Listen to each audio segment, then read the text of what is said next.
Iya dengan ting master. Jadi nanu saja macam kahar. Oke guys.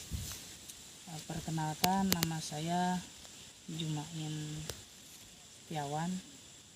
Jadi untuk perawatan masa-masa vegetatif ya, sebelum kita menghasilkan bunga dan buah yang sangat lebat, anti rontok, itu nanti kita akan jelaskan ya. Yang pertama ini untuk bedengan. Untuk bedengan saya menggunakan pupuk dasarnya itu kotoran ayam, dan ditambah lagi pakai kapur dolomit, ditambah lagi Ponska NPK yang subsidi itu ya, dan Vertifos seperti 4 unsur. Yang pertama pupuk ayam, terus NPK yang bersubsidi yang mereknya Ponska, terus Vertifos, ditambah kapur dolomit itu. Terus setelah itu kita ditaburkan di tengah gitu. Itu sebetulnya ada rahasia khusus kenapa dibuat di tengah dan kenapa di pinggir. Kegunaannya, manfaatnya kalau di pinggir, kalau di tengah itu adalah karena nanti ketika masa-masa fase generatif itu untuk akar kan tidak langsung terkena terhadap pupuk gitu ya, karena kan panas gitu. Akhirnya bisa hebat, dan efek sampingnya itu ya terkena virus antraknosa gitu ya gitu. Terus yang kedua, untuk ini ya, setelah kita tadi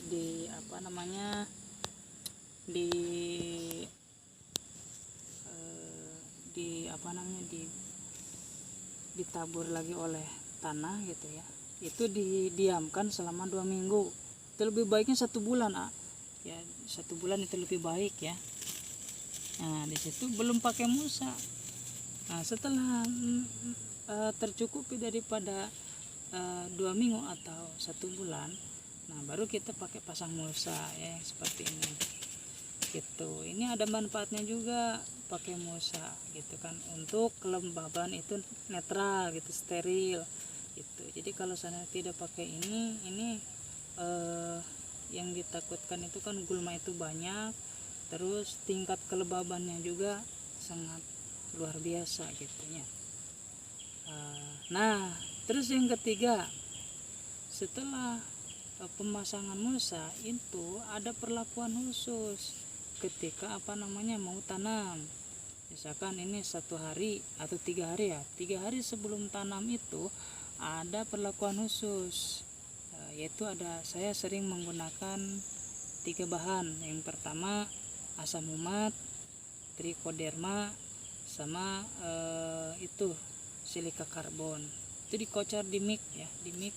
Untuk dosisnya, trichoderma saya menggunakan 2 sendok per tangki 16 liter, dan untuk asam umatnya 3 sendok per 16 liter, dan untuk silika karbon 2 sendok itu ya, insya Allah ya. Nah kita beralih kepada fase fase generasi masih kene Tiga. ya tadi Tiga. ketinggalan.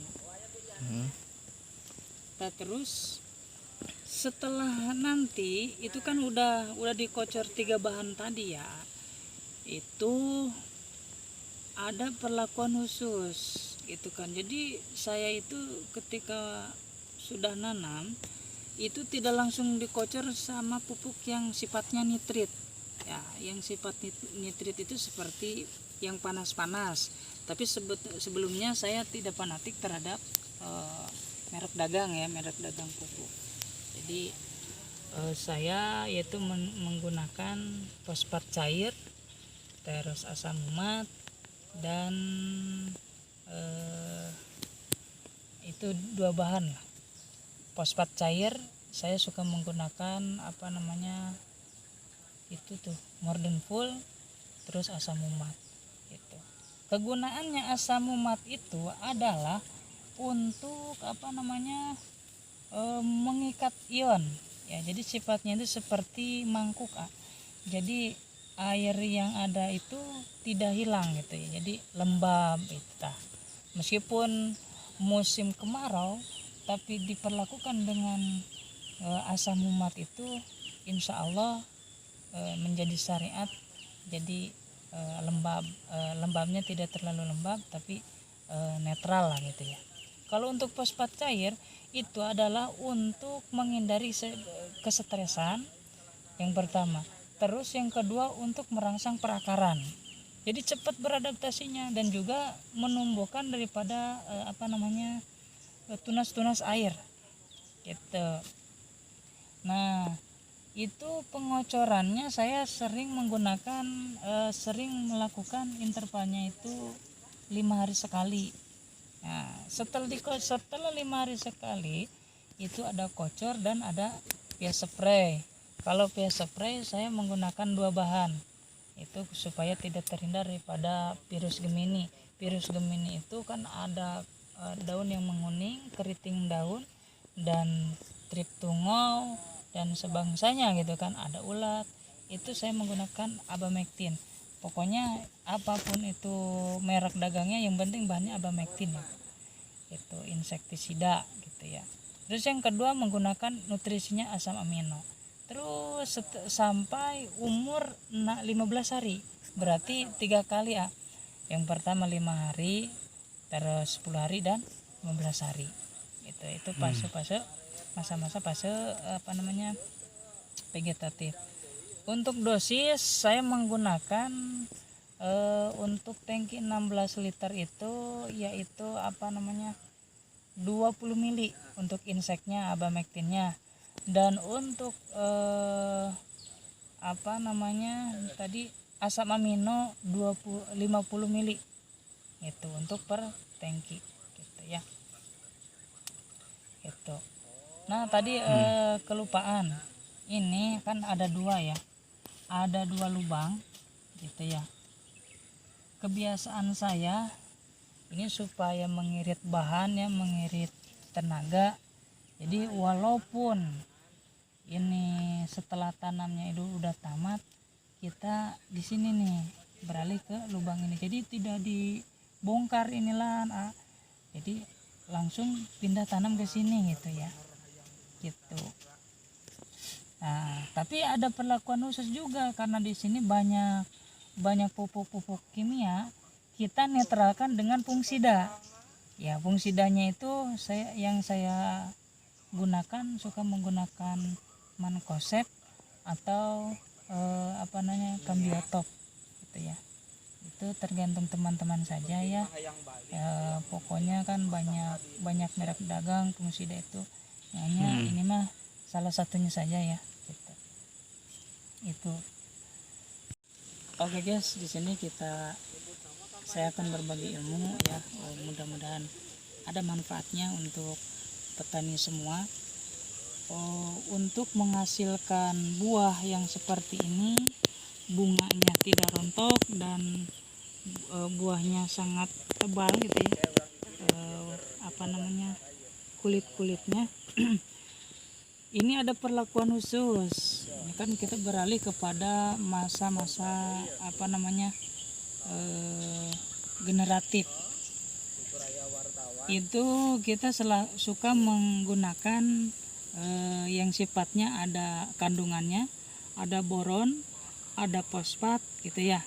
Yang penting apapun itu bahannya, yang penting ada itu. Nah, dan barang salah satunya merek dagang yang sering saya gunakan itu adalah mereknya itu ada itu di gubuk derita ada tuh, nanti kita lihat ya. Kalinet gitu, Kalinet. Yang penting gini ya, kalau kita ingin terhindar daripada virus antraknosa, ini saya kasih tahu. Nah, virus antraknosa itu seperti ini nih ya. Kenapa bisa terhindar daripada virus yang seperti ini? Karena ini mungkin buah baru sehingga ketahanan ketebalan kulitnya kurang kuat karena intensitas hujannya sangat ekstrim ya seperti ini ya, makanya perlakuannya itu harus ini ya, harus luar biasa gitu. Makanya saya ini menggunakan supaya terhindar daripada terbebas dari virus antraknosa, ini dosisnya dinaikin gitu. Dosisnya itu saya emang ini agak boros gitu ya, pakai 100 ml ya, emang boros tapi hasil meyakinkan gitu. Kalau tidak percaya silakan coba saja gitu ya, dan masih kena terpercaya silakan datang ke lahan saya ya, insya Allah. Ini guys, untuk cara pemetikan ada trik khusus, jadi tidak, kalau orang Sunda bilang mah ente sagawaya metik gitu tah. Itu bahasa Cigugur. Nah, ini kan kita lihat si cabai itu batangnya itu ke sini ya. Jadi ke sini kita diginiin tuh. Tuh ya. Di kebalikannya. Jadi mudah. Gitu. Jadi pegang yang sama tangan kiri terus dan yang kanan tuh, mudah. Kayak gitu. Tuh. Gitu. Seperti itu ya. Jadi jangan sampai salah. Karena kenapa? Kalau kita tidak dipegang dengan tangan yang kiri, itu ada kesalahan yang sangat fatal. Apa efek sampingnya? Bisa patah. Kalau gini patah, ini terkena iritasi. Kalau terkena iritasi itu muncul lagi itu yang ditakutkan oleh petani cabai itu adalah antraknosa. Itu kalau udah ada antraknosa, aduh itu ya pokoknya